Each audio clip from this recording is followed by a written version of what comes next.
my number one piece of advice is give yourself some grace. Mhm. Working with families so early in the process, I tend to be there during what I think for a lot of families is a really emotional time. And I hear a lot of fear and a lot of blame. And the Mm, specifics range, but like a common theme is, I should have known, I should have done something sooner, things like sure. that.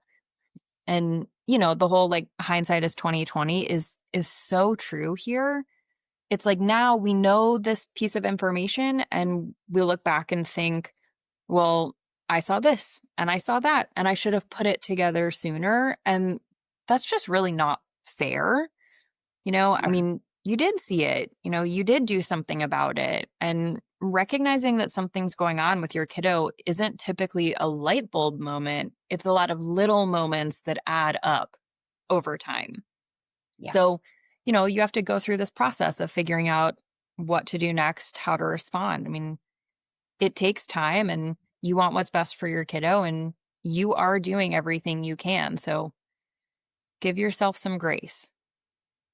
I love that. I think, everyone in the world could give themselves more grace, and especially the families that we work with. I love how you mentioned that, there's 1,000 what ifs that don't matter, because what matters now is that you recognized you are taking action and your family's now on a really positive path to success. And that's really the only thing that matters now.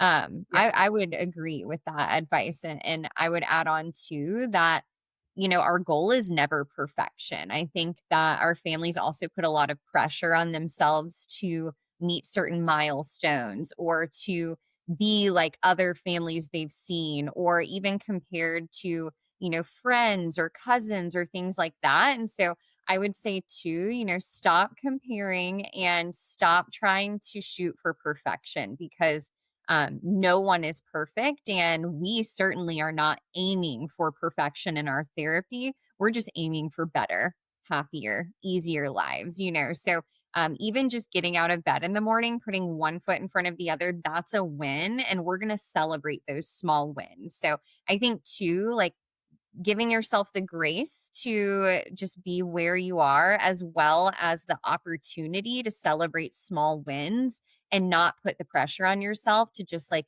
meet these giant perfect milestones. Absolutely. I couldn't agree more. It's funny, I still, I'll hear parents who are like, well, I feel like I, should be doing X, should be doing Y, all of these things.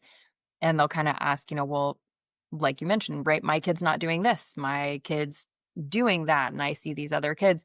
And I think it's fantastic to ask questions. I mean, ask all of your questions, right? You want to know, ask the questions.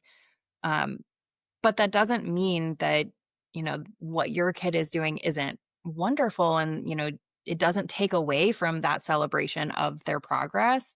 Um, I think for a lot of people, they think that there's sort of a destination in mind when it comes to this journey. And I think that that can be a robber of joy. Yeah. And the truth is that applies to all children, not just children with autism. It's all children. We want our kiddos to be successful. We Yeah. want them to be happy. The definition of that is individualized.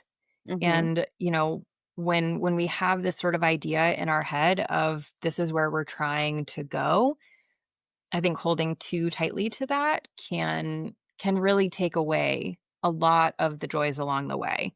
So I'm a big fan of asking questions. I am a big fan of getting more information.